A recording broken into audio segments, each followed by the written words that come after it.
नमस्कार मित्रों, हमारे चैनल पर आपका स्वागत है।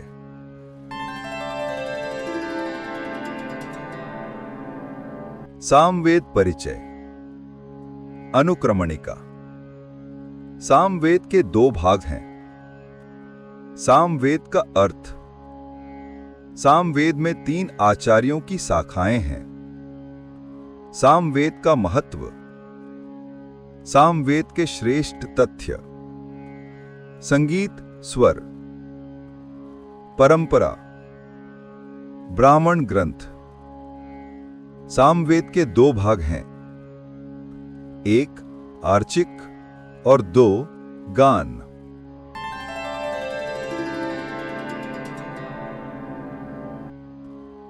विषय परिचय।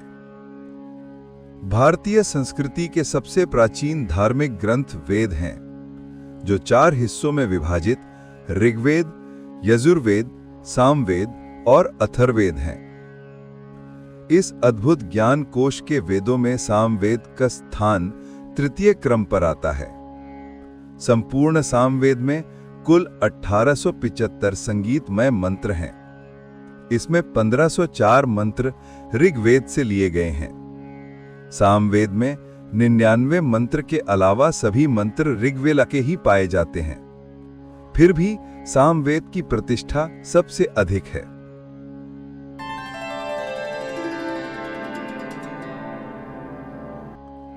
सामवेद का अर्थ। सामवेद हिंदू धर्म के प्रसिद्ध 4 वेदों में से एक है। साम शब्द का अर्थ है गान। सामवेद का अर्थ गीत हैं, क्योंकि इसमें मुख्य गीत संगीत हैं। सामवेद में यज्ञ, अनुष्ठान और हवन में गाए जाने वाले मंत्र हैं। ऋषि मुनियों द्वारा सामवेद को संगीत के साथ गान करके देवताओं की स्तुति की जाती थी। सामवेद में वर्तमान समय में प्रपंच हृदय, दिव्यावदान, चरण व्यूह तथा जैमिनी गृह सूत्र को देखने पर 13 शाखाओं का पता चलता है। इस 13 शाखाओं में से 3 शाखाएं मिलती हैं।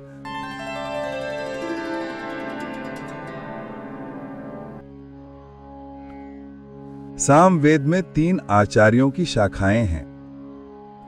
1 कौथुमीय, 2 जैमिनीय और 3 राणानायनीय। सामवेद के प्रमुख देव सूर्य देव हैं। इसमें मुख्य सूर्य देव की स्तुति के मंत्र हैं, किंतु इंद्र, सोम का भी इसमें पर्याप्त वर्णन है। भारतीय संगीत के इतिहास के क्षेत्र में सामवेद का महत्वपूर्ण योगदान रहा है। सामवेद भारतीय संगीत का मूल रूप कहा जा सकता है। सामवेद का प्रथम दृष्टा वेद व्यास के शिष्य जैमिनी को माना जाता है। सामवेद गीत संगीत में प्रमुख है। प्राचीन आर्यों द्वारा सामवेद के मंत्रों का गान किया जाता था। चारों वेदों में आकर में सामवेद सबसे छोटा वेद है। सामवेद में 1875 मंत्रों में से 99 को छोड़कर सभी ऋग्वेद के हैं। केवल 17 मंत्र अथर्ववेद और यजुर्वेद के पाए जाते हैं। फिर भी सामवेद की प्रतिष्ठा सबसे अधिक है।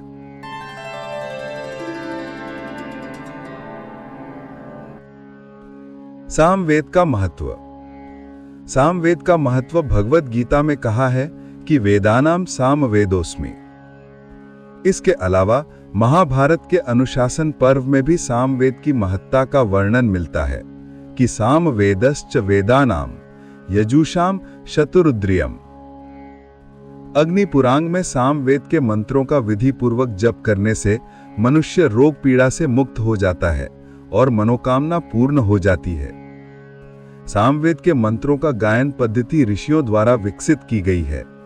इस तथ्य को विद्वानों ने भी स्वीकार किया है कि समस्त स्वर, ताल, लय, छंद, नृत्य मुद्रा, भाव आदि सामवेद के ही अंश हैं।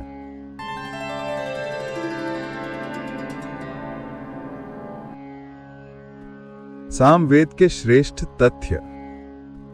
सामवेद से तात्पर्य है कि वो ग्रंथ जिसके मंत्र गाए जा सकते हैं और जो संगीतमय भी हैं। यज्ञ, अनुष्ठान और हवन के समय में मंत्रों का गायन किया जाता है। इसमें यज्ञानुष्ठान के उद्गात्रु वर्ग के उपयोगी मंत्रों का संकलन है। इसका नाम सामवेद इसलिए पड़ा है कि इसमें गायन पद्धति के निश्चित मंत्र ही हैं। सामवेद में इसके अधिकांश मंत्र ऋग्वेद में उपलब्ध होते हैं, कुछ मंत्र स्वतंत्र भी हैं। सामवेद में मूल रूप से 75 मंत्र हैं और शेष ऋग्वेद से लिए गए हैं। वेद की महानता गायन करने वाले, जो कि साम गान करने वाले कहलाते थे, उन्होंने वेद गायन में केवल 3 स्वरों के प्रयोग का उल्लेख किया है, जो उद्दात, अनुदात तथा स्वरित कहलाते हैं। सामगान व्यावहारिक संगीत था, उसका विस्तृत विवरण उपलब्ध नहीं है। वैदिक काल में कई प्रकार के वाद्य यंत्रों का उल्लेख मिलता है, जिनमें तंतु वाद्य यंत्रों में कन्नड़ वीणा, करकरी और वीणा, घन वाद्य यंत्र के अंतर्गत धुंदुभी, आडंबर, वनस्पति तथा सुशिर यंत्र के अंतर्गत तुरब, नादी तथा बंकुरा आदि यंत्र विशेष उल्लेखनीय हैं।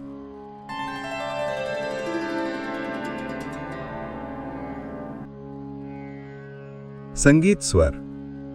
सामवेद की गायन पद्धति का वर्णन नारदीय शिक्षा ग्रंथ में मिलता है, जिसको आधुनिक हिंदुस्तानी या भारतीय तथा कर्नाटक शास्त्रीय संगीत में स्वरों के क्रम में सा, रे, गा, मा, पा, धा, नी, सा के नाम से जानते हैं। षडज सा, ऋषभ रे, गांधार गा, मध्यम मा, पंचम पा, धैवत धा, निषाद नी। परंपरा। शाखा।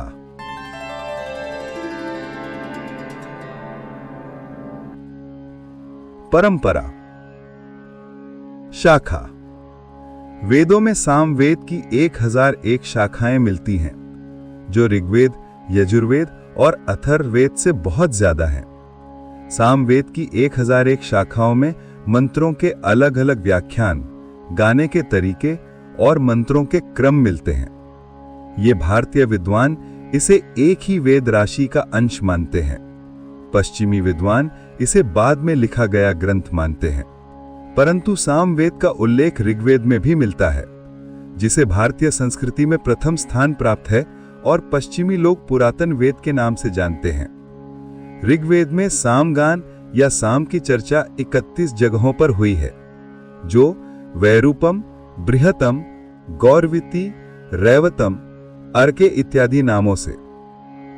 यजुर्वेद में सामगान को रथांतरम, बृहत्तम आदि नामों से जाना गया है। इसके अतिरिक्त ऐतरेय ब्राह्मण में भी बृहत, रथांतरम, वैरूपम, वैराजम आदि की चर्चा की हुई मिलती है।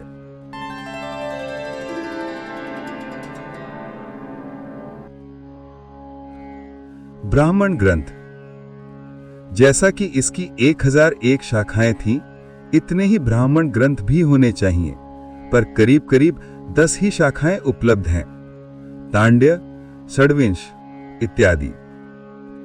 छांदोग्य उपनिषद इसी वेद का उपनिषद है, जो सबसे बड़ा उपनिषद भी कहा जाता है।